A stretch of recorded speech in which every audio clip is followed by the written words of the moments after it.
ndiye munhu wacho. Kana uchinge wasuwaoka zvinhu zvacho, makomedi, majokisi, madrama usatambura. Ona sisi yeu ndiye munhu wacho. Kana uchinge wasuwaoka zvinhu zvacho, makomedi, majokisi, madrama lula. Ona sisi yeu.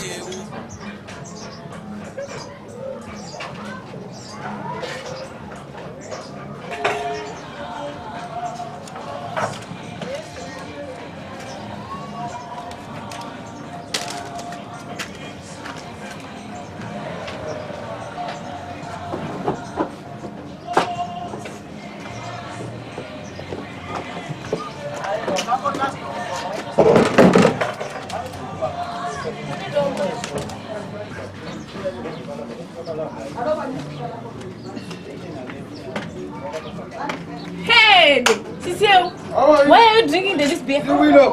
Kana mwana wama yangu ndakanzi ndrodya chese chandiroda pano namai vako. Ndakati ndirikudya chese. Kudya zvese zvamunoda? Kusanganisira beer au kawo?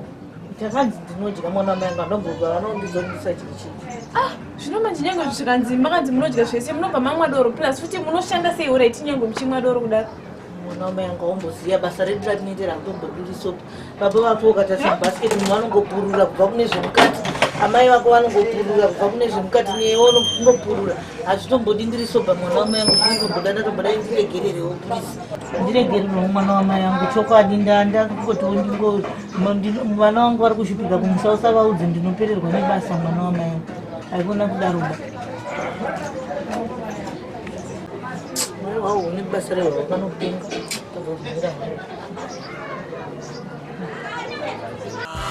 Ona sisi yeu ndiye munhu wacho. Kana uchinge wasuwaoka zvinhu zvacho, makomedi, majokisi, madrama lula.